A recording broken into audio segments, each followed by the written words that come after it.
Well, all right. Welcome back to As It Should Be. Paul Berlino here. And, well, it's Christmas. It's Christmas 2021, which isn't really the same as it really being a good and proper Christmas. But, you know, we got to work with what we got to work with, all right? So, Christmas 2021. And it's my very first Christmas with the channel. Technically.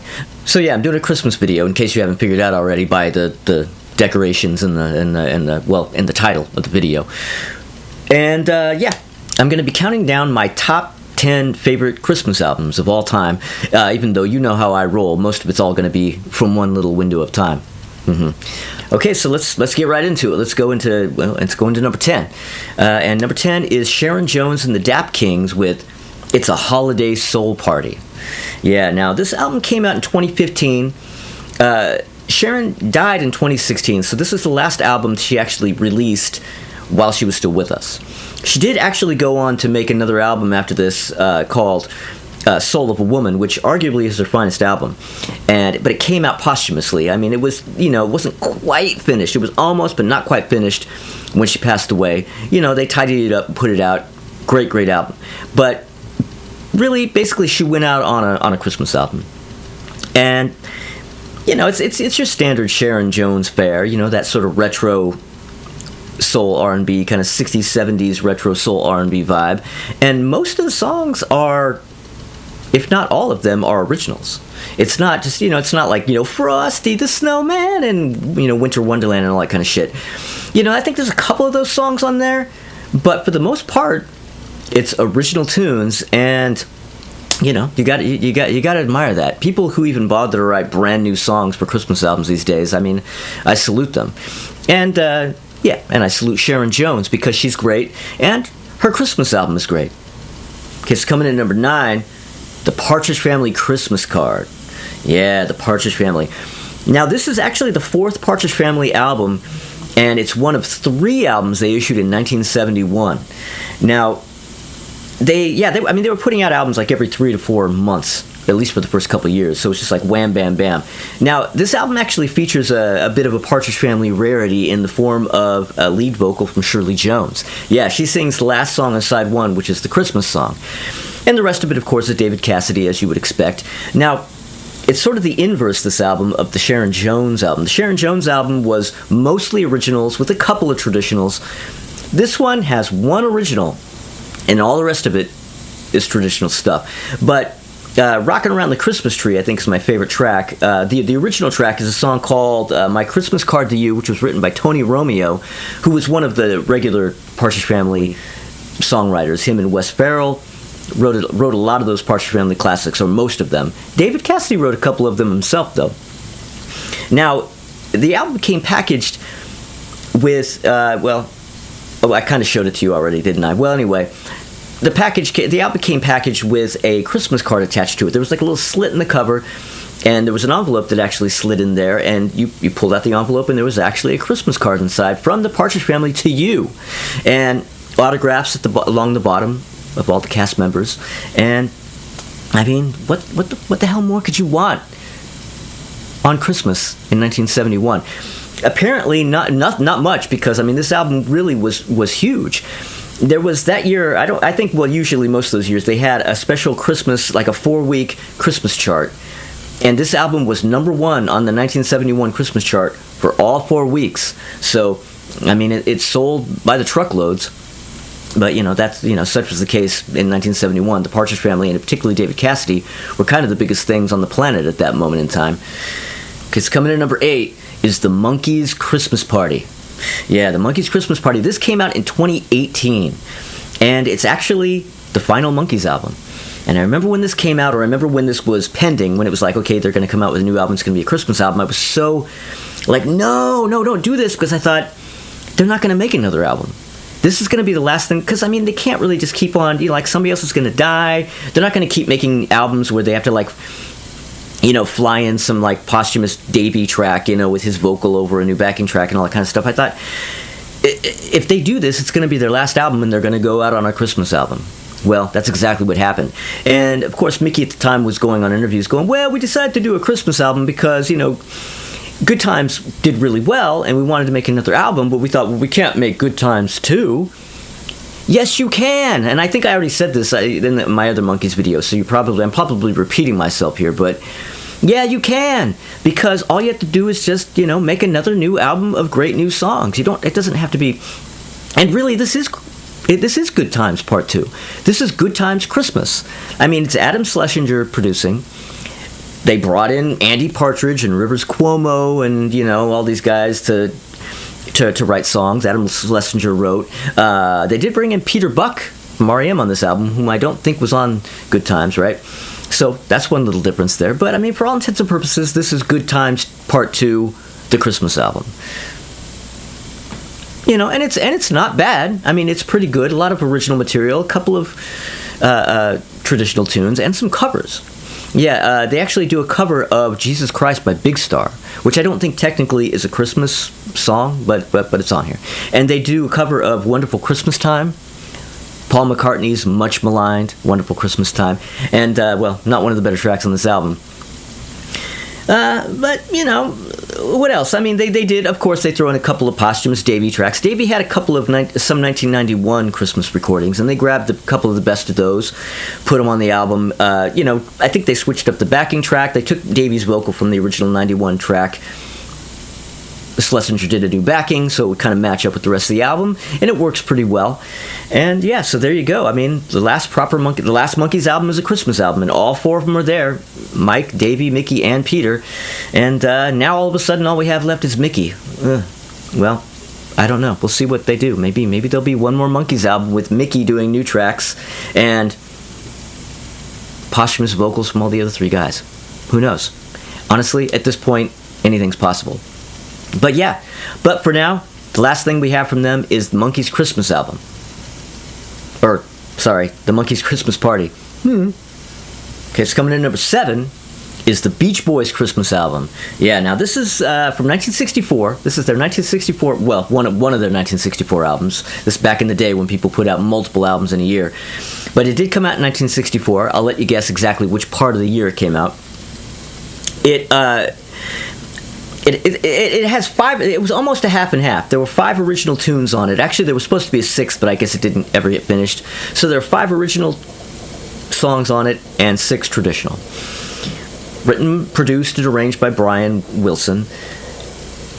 Originally only credited to Brian Wilson as far as the writing and stuff. But as most Beach Boys fans know, in the 90s, Mike Love went to court to sue for co-writing credit on a bunch of songs, and he won. And, the songs on this album are amongst the songs that he won. Now, I have no idea what he may have contributed to those songs. Who knows? I mean, I strongly suspect, I don't know, but I strongly suspect that if you took out whatever it is that he supposedly contributed, you'd kind of still have the same thing. But maybe I'm wrong. Maybe some of you people know exactly what which the and he threw in there, but I don't know. But anyway, Mike Love hate aside, now for the traditional side, Brian brought in what is his name, Dick Reynolds, who had been an arranger for the Four Freshmen, who Brian Wilson absolutely worshipped. I mean, the Four Freshmen are basically Brian's Beatles, Brian's Elvis. He that's like his number one inspiration. Like he idolized those guys. So he brought in this arranger who had worked with them, and he did all the traditional stuff. Brian, of course, did all the originals. And now there was a track, one of the original tracks, one of the original songs had been released as a single the Christmas before in 1963. So then in 64, when they decided to do a whole Christmas album, they just added that track to it. And then a little bit later on, quite a bit later on, in 1977, when the Beach Boys were having a bit of a resurgence in the mid-70s, they recorded a whole new Christmas album, actually, which the label rejected.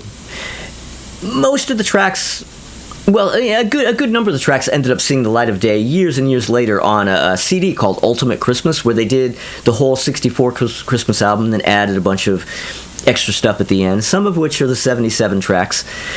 And, that was around the time of Beach Boys Love You, so that kind of gives you an idea of where their heads were at the time.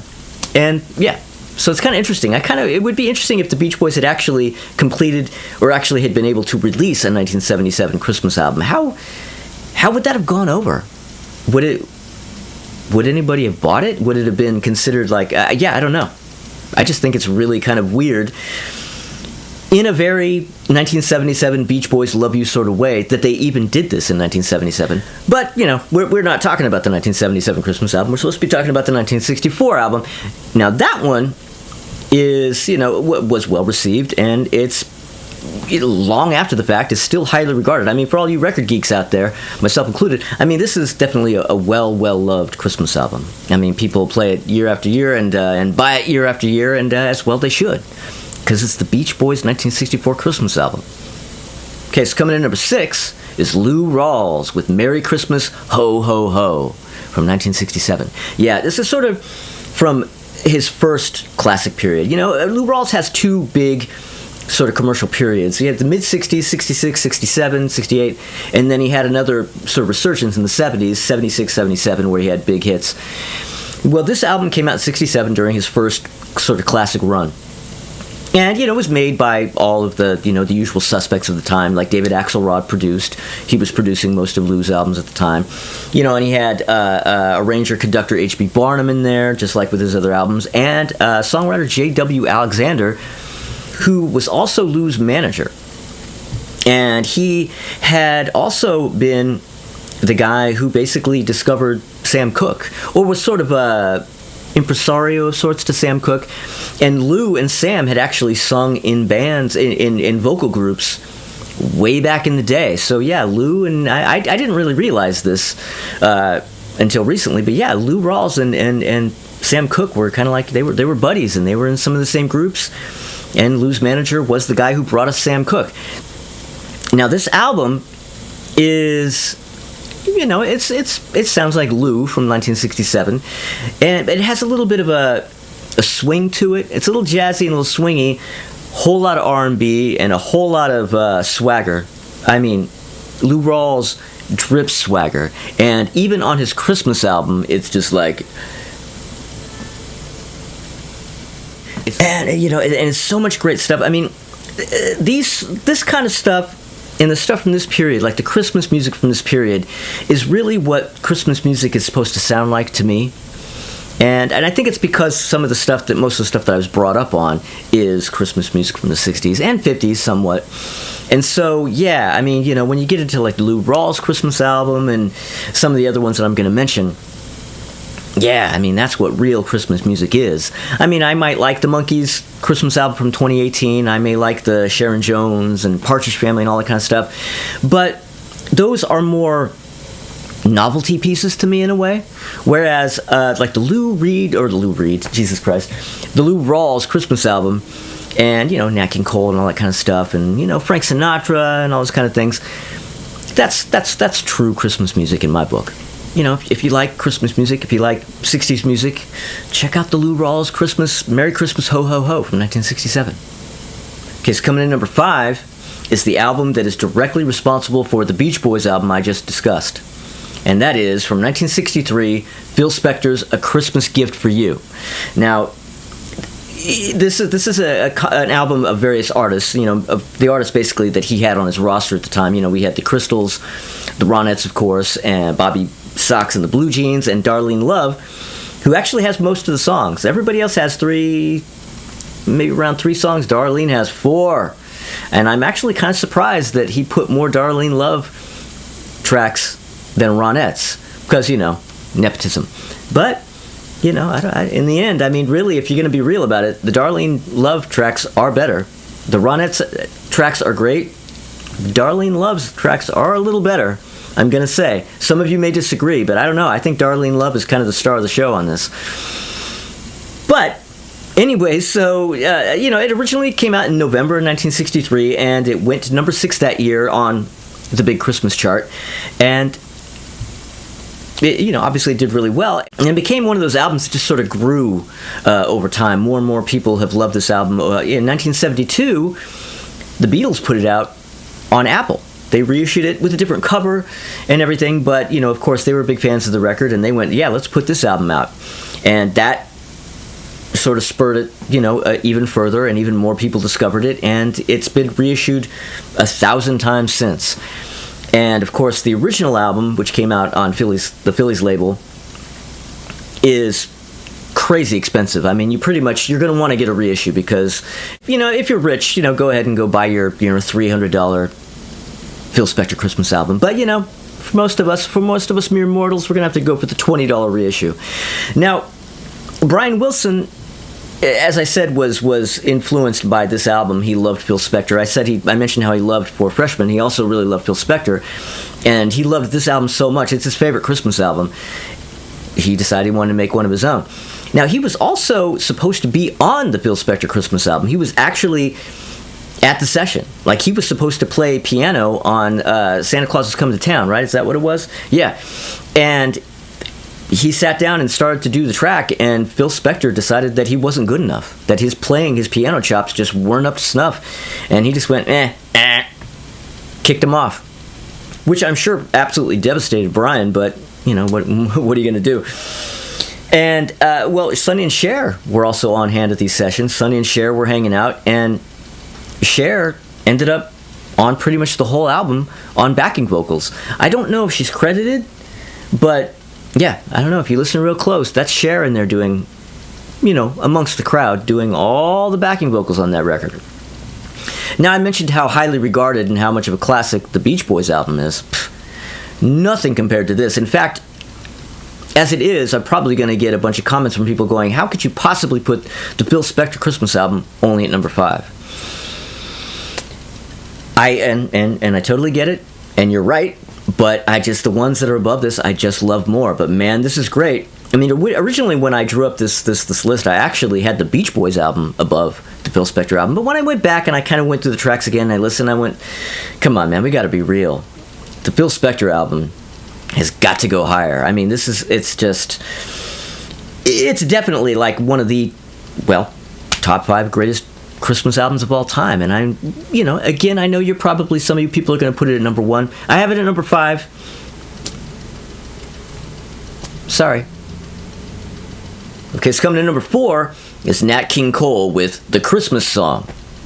Yeah, he has a Christmas album called The Christmas Song. Well, now, this album has a bit of a history to it, as you might expect. It wasn't originally called The Christmas Song. In fact, it originally didn't even have The Christmas Song on it. This album began life as an album called The Magic of Christmas, which came out in 1960, and did not have the Christmas song on it. Now, it was basically all of this Christmas song album minus the Christmas song. And it had a totally different cover, and, the picture I just showed you of the 2 white kids, because, back in those days, you had black artists, putting out records, but they would put a white woman on the cover or white children or something to make it palatable for the white people at Montgomery Ward's who are buying records, to feel comfortable buying the record, whatever. Anyway, now the Christmas song, the actual Christmas song, it was written by Mel Torme and Robert Wells in 1945. Now, the Nat King Cole Trio recorded it in 1946. Now, after they had recorded that and I believe put it out as a single, then just a couple of months later, Nat King Cole decided he wanted to re-record the song with strings. For whatever reason, Capitol Records was against this, but Nat King Cole was adamant. He's like, I'm fucking Nat King Cole here, and this is what I want to do. And they went, okay, all right, Nat, do what you got to do. And he recorded it with strings, and that, of course, became a hit. And then he recorded it yet again in 1953, and then he recorded it yet again in 1961 because they were doing sort of a career retrospective called the Nat King Cole Story, where he was re-recording a bunch of his classics in stereo. And so he re-recorded the Christmas song amongst, Unforgettable and all that kind of stuff, Mona Lisa and all that kind of shit. Now, it's this 1961 stereo re-recording, like his 4th recording of the song, that is the one that we hear every year on the radio. That's the one that you've heard 100 million times. That's the one that has actually stood the test of time and that has made it through all these decades and become the classic, arguably the single most classic Christmas track of all time. Now, So then in 1963, The Magic of Christmas, the 1960 album Magic of Christmas, was reissued as the Christmas song, with the 1961 version of the Christmas song tacked on at the beginning. And of course, it was given, like I said, it was given the new title, the Christmas song, and a new cover art where you actually got to see Nat King Cole himself on the cover, sitting by the fire, with his cardigan sweater on and a Christmas tree in the background, looking handsome with his smile, and looking like Dad basically, but looking cool as hell because he's Nat King Cole, so and yeah, I mean it's. What could be more classic? I mean, Phil Spector, but man, Nat King Cole, come on. And honestly, the Nat King Cole Christmas album is actually the biggest selling Christmas album of the 60s. So there you go. And it's probably, certainly one of the biggest Christmas albums of all time. And it's my number 4. Okay, so coming in number 3 is the Rudolph the Red-Nosed Reindeer soundtrack. Yeah, from 1964. Yeah, well, yeah, everybody knows, the classic stop-motion Christmas special from 1964, Rudolph the Red-Nosed Reindeer, because it played in Christmas 1964, and it has played every Christmas since. Absolutely every Christmas since. It used to be when I was growing up in the 70s, and then, of course, into the 80s, it was on, they had it scheduled, it was on, Tuesday night at, 8 o'clock or whatever, and if you missed it, then you missed it. And that was that, right? And you were horrified because you were so bummed because you had to wait a whole other year to watch it again. And that was a huge chunk out of the whole experience of Christmas that you lost. But then eventually it became, where, they had it on VHS tape, so kids would watch it 50,000 times a year. And I think nowadays they play it still, but they play it more than one time. So kids don't know the struggle of having to be at the right place in the right time to see Rudolph every year, and if you didn't, then sorry, kid.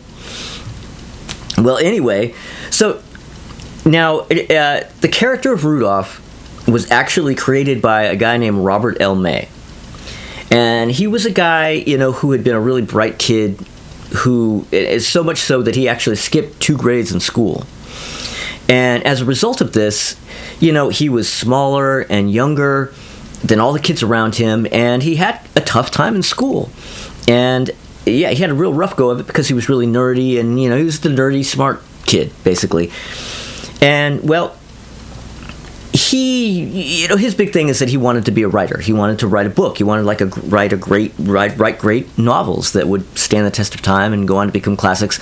Well, he ended up doing ads for Montgomery Ward's and writing and doing things for their catalogs. Now, back in the 40s, Montgomery Ward every Christmas used to give away Christmas books to children, and they would actually print special Christmas books. They were little pamphlet, really, Christmas booklets maybe, that they would hand out to kids for free in the 40s. And well, one year, Montgomery Ward's asked May to write one because they needed original material every year, and they would sort of get people that worked for them to do this. So he came up with the character of Rudolph, and which seems like it would be pretty much based on his own experiences as a kid, not feeling like an outsider. So yeah, so it's 1939, and they issued this book in Christmas of 1939, and it was really popular. The kids really loved this book. And what's really strange is that Montgomery Ward's, for whatever reason, they didn't really know what they had, because sometime later, around the mid-40s, they actually gave the full rights to the Rudolph character to Robert May. Here you go. They didn't really realize what they had. And man, once he had his hands on that, his brother-in-law, who was Johnny Marks, songwriter Johnny Marks, he said, let's try to do a musical. Can you write a song based on this story? And Johnny Marks went, yeah, sure. And he wrote Rudolph the Red-Nosed Reindeer, the song. And now they shopped it around. They tried to get Bing Crosby and Dinah Shore, people like that, to cover it or to record it. And they kind of went, no thanks. They kind of passed on it. Gene Autry said, sure, yeah, I'll do it. Gene Autry, they talked him into it. He did it, and it became a gigantic hit. And this would have been 1948 when the Gene Autry version came out. And, of course, that's really where it truly began, because that's when it just exploded. It was a giant hit, and then it became a thing every single year. Until, of course, then in 1964, by this point, Rudolph the Red-Nosed Reindeer is already like a legend. He had already gone, by this point, down in history. And they did this absolutely kind of creepy, kind of beautiful, kind of magical stop-motion animation TV special of Rudolph the Red-Nosed Reindeer. Now, they didn't really base it on the original story because the guy who made this didn't have access to it. I mean, those things are very, very difficult to come by, and even in 1964, he couldn't get his hands on one, so he kind of had to make up his own story. And so to all of us who grew up, from the 60s till now, this special is what the story is to us. But, I mean, I don't know what the story is from the original book. I would love to get my hands on one. Or just to read it. I mean, I don't expect to get my hands on a real one, but, maybe somebody could scan one and put it up on the internet. I don't know if they even exist anymore. But the soundtrack, I mean, how much has this special meant to all of us kids growing up over all these years? I didn't even know until I was in my 20s that a soundtrack existed. I was in Tower Records one day in the 90s, and there it was. Like, there was a vinyl soundtrack, and I was like, holy shit, I had no idea that this existed. And I bought it. It was a 90s MCA Records pressing, and then I came to realize, that there was an actual 1964 Decca pressing of the album, which I sought out and eventually got a copy of. And yeah, I mean, I listen to it every Christmas because, it's in the DNA. It's just, it's a warm bath, this stuff, How can you it can't be overstated. And now you understand. I mean, a record like this, I'm going to put this above Phil Spector because this runs so much deeper. Yes, the Phil Spector album is technically better than this one, but this runs so much deeper. And, you know what I'm talking about. Girl, you know it's true. Okay, so coming in at number 2 is Vince Guaraldi with A Charlie Brown Christmas. Yeah, I mean, come on. Like, this wasn't going to be on the list. And, like, it wasn't going to be high on the list. You may have thought it was going to be number 1, but, well, you were wrong. It's number 2. Now, this came out in 1965. Only 1 year after Rudolph. Man, what a stretch of period of time that was for Christmas specials, huh? Yeah, 1965. Now, in 1962, Vince Guaraldi had a big hit with Cast Your Fate to the Wind. But it was actually the B-side of the single. The A-side of the single was, I have to consult my notes here, was Samba de Orpheus. Yeah, the A-side was Samba de Orpheus.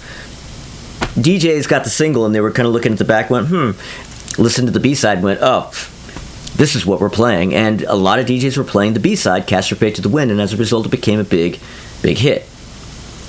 Now, in 1963, a guy named Lee Mendelson, a producer, had contacted Charles Schulz and wanted to do a documentary about Charlie Brown, about Peanuts. And Charles Schulz agreed, and they put together this half-hour documentary. They hired Vince Guaraldi to do the music because Mendelson was a big jazz fan, and he just thought Cast Your Fate to the Wind and all that. He thought it was really cool, and he had a vision, man. So he hired Guaraldi to write music for this documentary. And, in sort of incidental stuff between scenes and things.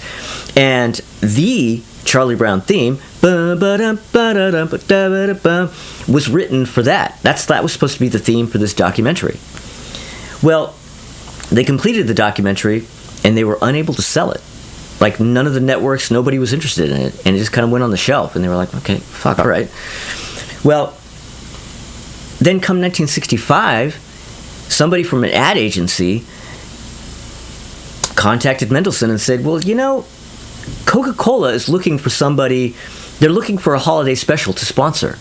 And I kind of, how about a Charlie Brown Christmas special? And Mendelson went, well, he kind of thought, well, I'll agree to do this. because maybe I can get that documentary in through the back door as a result. That's all he was really interested in. So they, he contacted Schultz, and they agreed, and they went ahead with this. And, well, then, of course, the ad guy says, well, you have 6 months to do it. Like, from phone call to air date, they had 6 months. And, well, this is animation, so that was quite a crunch. And, the animation on A Charlie Brown Christmas is a little crude. That's probably why, because they're, like, racing against the clock there, trying to get this thing done. So, Charles Schultz brought in Bill Melendez, to the animator, and that guy, kudos to him. Like, he's the guy who made the hardest part happen in a short period of time. And Mendelssohn brought Vince Guaraldi back in to do music for this. And, he brought with him, which is a track called Lucy and Linus, by the way. And, yeah, so they barely made it. They finished the special 10 days before it aired. Seriously, like 10 days before kids saw it on TV is when they finally finished it. And in between the finishing of it and the airing, all the production team and everybody watched a private screening in the theater. And when it was over, Mendelssohn and most of the people there were like, man, this is going to bomb. This is going to be a disaster. Because there was no laugh track, because Charles Schultz was totally against the laugh track. And he was right. No laugh track. It has kind of a slow, almost somber kind of vibe and pace to it. And they thought, this is not going to work. Like, the people, this is going to be a disaster. Well, of course it aired, and it was a giant hit, of course. And it just, got great reviews and became an instant classic. And just like Rudolph, it's been on every single year since. And everything I said about Rudolph applies here as well. We've all seen it every single year.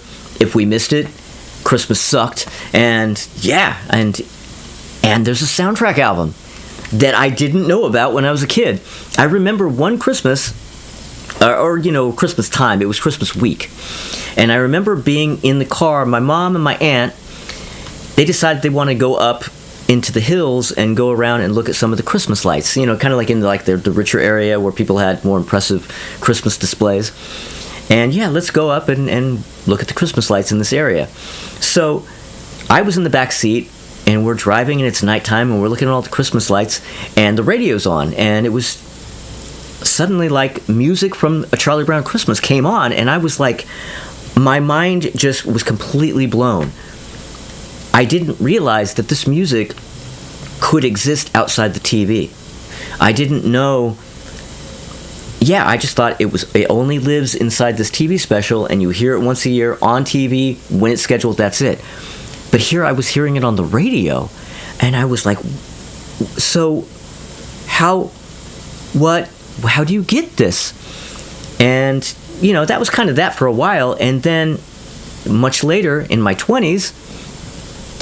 I was in an antique store, and I was looking at the records, and there was a copy of the soundtrack.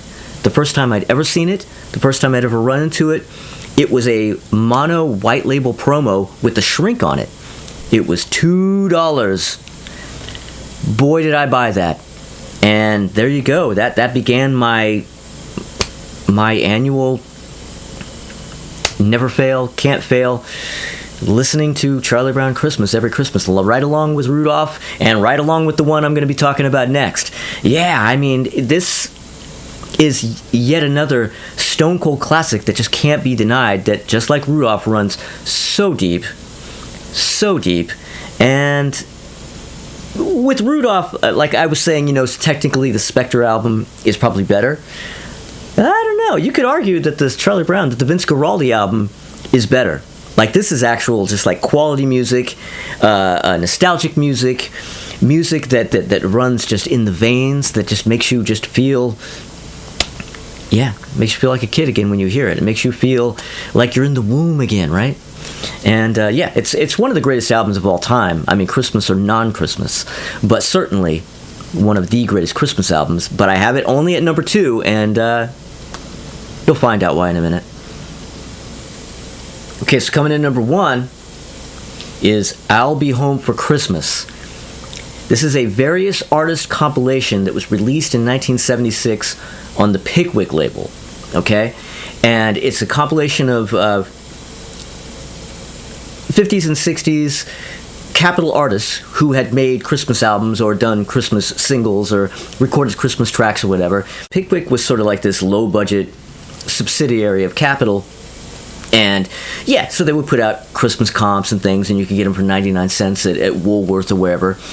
And you're probably going, why is this number one over Charlie Brown, over Rudolph, over Spector? No Christmas album runs deeper than this album, for me personally. This is the number one Christmas album that I grew up with as a kid. My grandma was a manager. She worked at Woolworth for years, and eventually she was manager, but she was there for years. I mean, at first she was working, I think, the register or whatever, but basically she would bring home records all the time. Like every Friday or whatever, she'd bring home records for my aunt, who was a little kid at the time, or she would bring home records that she would bring home Olivia Newton-John. We're talking the 70s here. And B.J. Thomas. I'm trying to think of some of the records she had when I was a kid. Tony Orlando and Dawn. Stuff like that.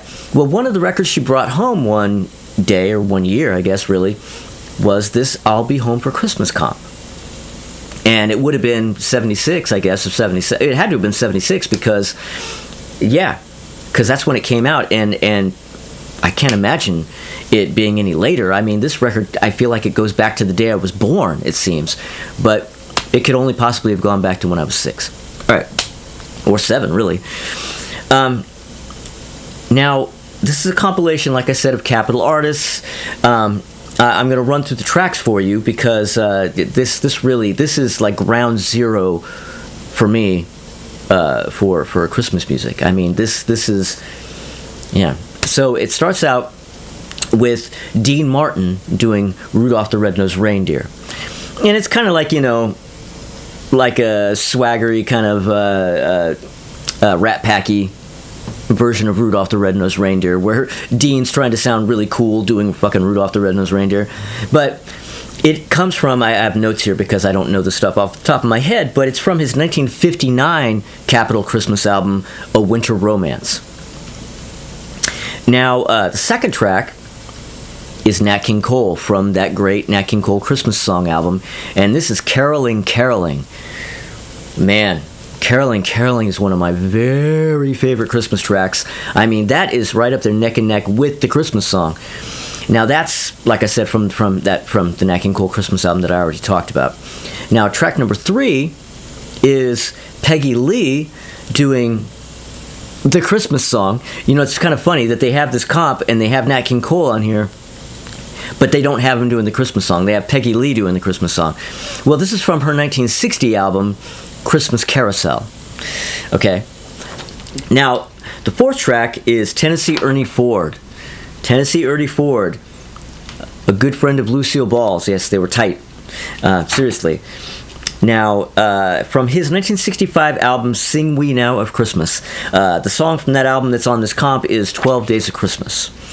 Now, 12 Days of Christmas, I remember one day as a kid, during Christmas time, this record was playing, and my mom she was in the bathroom, I think plucking her eyebrows or whatever. It was the 70s. And I went into my mom and I'm like, Mom, what's a turtle dog? She said, what are you turtle dog? What are you talking about? And I said, well, this song. And she just drops the tweezers and she laughed. She was helpless with laughter. No, it's turtle doves. 2 turtle doves. There's no such thing as a turtle dog. So that became, to this day, that's an inside joke between me and my mom. So, track number 5, which is the last track on side 1, is Al Martino doing Silver Bells. And that comes from his 1964 LP, A Merry Christmas, imaginatively titled A Merry Christmas. Okay, so you flip the record over to side 2, and the opening track on side 2 is Lou Rawls from the great Lou Rawls album I already discussed. And this is The Little Drummer Boy, which was actually a single from that album. And to this day, I mean, nowadays you'll hear it on, if you're in a store, a grocery store, whatever that's playing Christmas music, you're likely to hear this. You probably heard it this year. You probably heard it last year. That's because it's great. And the next track on side 2 is Sandler and Young. Sandler and Young, I really only know them from this record, but apparently they were like a Hall & Oates, different genre, but like a Simon and Garfunkel, Hall & Oates kind of duo who were on Capitol in the early 60s. And, later 60s, I guess. This is from their 1968 Christmas album called The Christmas World of Tony Sandler and Ralph Young. I haven't heard any of their other stuff, Christmas or otherwise, but their version of Hark the Herald Angels Sing from this record, is part of my DNA. I didn't like this. This is one of the tracks I didn't like that much, actually, when I first was hearing this album as a kid, but after Christmas after Christmas after Christmas of hearing this, every single song on this record is like a piece of my heart, basically. So after that is Guy Lombardo and his Royal Canadians doing Jingle Bells. And this is from his 1960 album, Sing the Songs of Christmas. The imaginative titles these albums have. And after that is the Beach Boys doing I'll Be Home for Christmas, which is my favorite track from the Beach Boys Christmas album that I already discussed. That is the sound and vibe and atmosphere of that song. No track feels like Christmas, feels like Christmas Eve. Like that Beach Boys version of I'll Be Home for Christmas. It's gorgeous. If you haven't heard it, listen. If you're watching this right now, you're probably in a Christmassy mood. The minute you're done with this video, go listen to the Beach Boys doing I'll Be Home for Christmas. Okay, so the last track on the album is one of my very, very, very favorites on this record, and it's Nancy Wilson. The great Nancy Wilson with her incredible version of the Christmas Waltz. Yeah. Now, she didn't have a Christmas album, strangely, and I'm really disappointed because that's the one I would be most interested in. Outside of Nat King Cole, I would really love to have found the Nancy Wilson Christmas album, but it doesn't exist. She did a 1963 Christmas single called That's All I Want for Christmas, which is a great track. And this track, her version of the Christmas Waltz, was on some other Capitol Christmas compilation called The Sounds of Christmas Volume 2. So, here's the cover of that comp. Notice anything familiar? Yeah, that's the exact same image that Capitol had used 7 years prior on the cover of the Nat King Cole Magic of Christmas album. They really loved that picture of those two white kids. Oh, Nancy, you should have done a full album. Well, you know what's funny? She actually did do a full Christmas album later in 2001, but it's 2001. It's just, it might be good. Nancy Wilson was great, so even in 2001, I'm sure she was great. But it's just not going to have that, that thing that a 60s Christmas track is going to have. So, anyway. But yeah, so that's it. There you go. Thank you for watching my Christmas video. This is my very first, well, I think I already mentioned, my very first Christmas with the channel, and so, why not do a Christmas video? Who knows what I'll be able to come up with next year. Maybe that's it. Maybe I shot my wad on the Christmas front. I don't know. But, thank you to all the people who've been watching. I always say this, but that's because I always feel it, and I always mean it. Thank you for watching. Thank you for subscribing. If you haven't subscribed, subscribe. And if you subscribe, click the little bell for notifications. And comment and like and all that kind of stuff. And let me know what your favorite records are, your favorite Christmas albums, your favorite Christmas songs. What are the ones you guys played every year when you were a kid? Let me know. And it's almost the end of the year, but there's still one more video to go this year. And there you go. I'll see you soon.